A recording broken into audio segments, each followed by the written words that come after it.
Attacks aren't landing.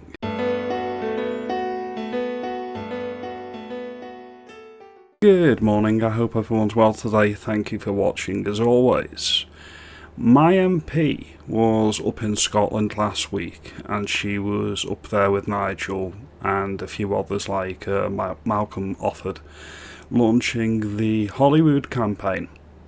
And there was a incident that happened which many people in the legacy parties, whether that's the SNP, Labour, or even Ed Davey and the Lib Dums, they all piled on my MP and called her racist.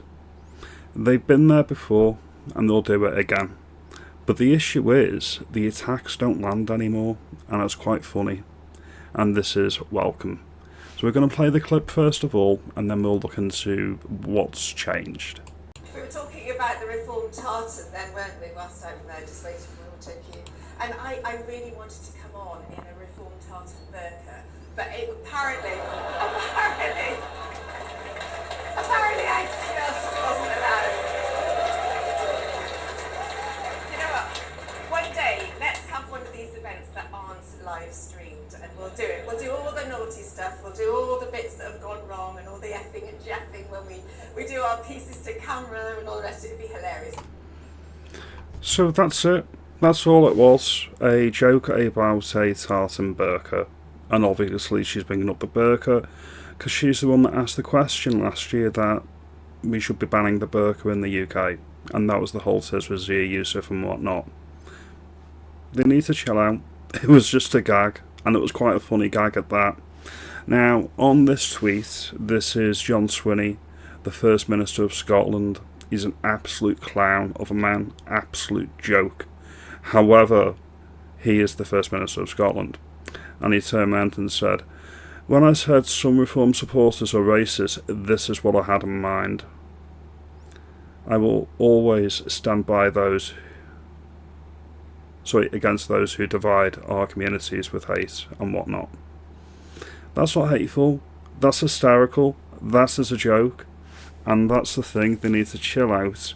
It was just a gag.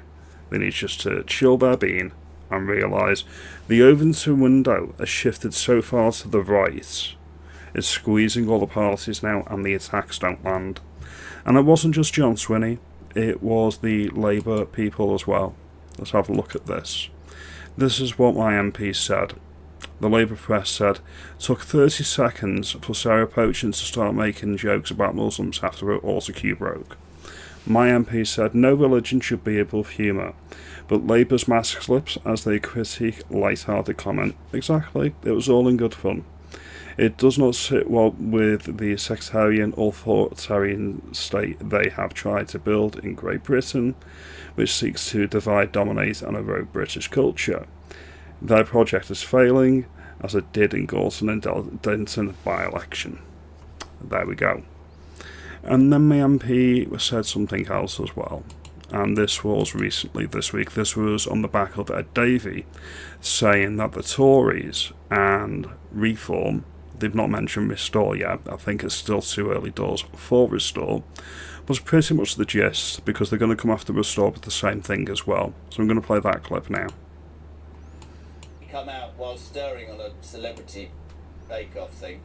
He says Reform UK and the Tories actually, but Reform UK are importing into this country Trump-style divisive politics. I'd love to get a response from you to that. I have my own beliefs, but I'd like to hear what an elected Reform MP thinks of Sir Ed Davies' comments. Don't take him seriously, he's a joke of a man, absolute clown. Look at this is his idea of politics, doing a bake-off sale and whatnot, covered with bunting and Union Jacks. And this is the thing, they are happy to let you fly the flag if it's in a safe, inoffensive and controlled manner that the state and the political parties approve of. That's out the window. The flag belongs to everybody from Narinda Kaur all the way through to Steve Laws. And it's up to them how they fly the flag. Nobody should get in the way of that. Well, look, the fact is that we are speaking on behalf of so many people, so many British people now, that just want their country back, that want our culture, want to be able to be proud of our culture. And calling us divisive is easy. It's easy to sort of throw names around. But the fact is, look, people are following us, people are pinning their hopes on reform to get our values back and to stand up to fly the flag.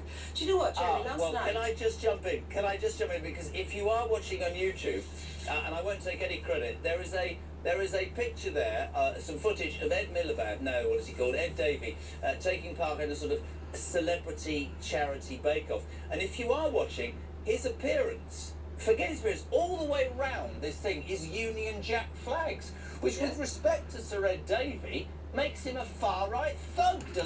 It makes him a hypocrite, because I previously mentioned they're happy for you to use the flag when they approve of it. They're happy to use the flag for political purposes within their designated times, like we see here on the TV. But if you fly a flag at the front of a hotel, or if you fly a flag at an army barracks with the dinghy divers are, then you're a problem, and they'll come after you with a public order offence and potentially arrest you. Now, this is all welcome. I think my MP, Sarah Pochen, is the best Reform UK MP. I know that's damning with faint praise. She is a decent MP.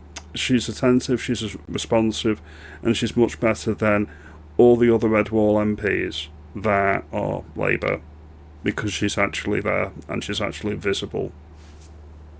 Isn't it Sarah Pochen? Well, and look, it's so hypocritical, isn't it? So hypocritical. That's exactly what Reform wants to do, fly the flags from everywhere. Yeah. But look at him, he's a joke. You know, I'm sorry, there's so many more important things to do than make a cake at the moment. It's an absolute joke. But listen, last night I went out with someone who doesn't share my politics, couldn't be further away from my politics, and actually somebody quite close to me. And of course we inevitably end up talking about this, and he said, but you are so divisive. What you're saying is so divisive. And I said, simple response, like Rupert Lowe would say, I don't care. These are the apples. Jump on the train or get off the track. do you agree with the statement that anybody in this country illegally should be deported back to where they came from? And do you know what? He sat there and he ums and ahs, and I said, look, yes or no, do you agree with that statement? And he had to say yes. That's the thing. If you pare it down to the specifics, everyone will agree with that statement. Break into the country illegally, you're not staying. You don't get a house, you don't get a translator, you don't get legal aid, you don't get a single brass farthing off the British taxpayer, and you're marked up and you're shipped on. It's as simple as that.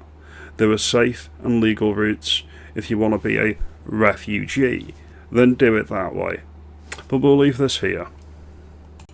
Now obviously it's over for the Uni Party, the legacy parties, the Lib Dems, Labour and the Tories. And if you look at the Holyrood polling, Reform UK look to do pretty well. Depending on which poll you look at, they could come second or third. And that's positive, because they're outstripping the Tories and Labour in Scotland, and everyone should be able to get on board with that. Are Reform perfect? No.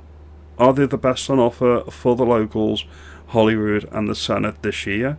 Quite possibly, yes. Great Yarmouth, which were Restore Britain's fielding some candidates, is the outlier, and that's the one everyone's going to be interested in. But by and large, Reform UK is the best shop in town currently.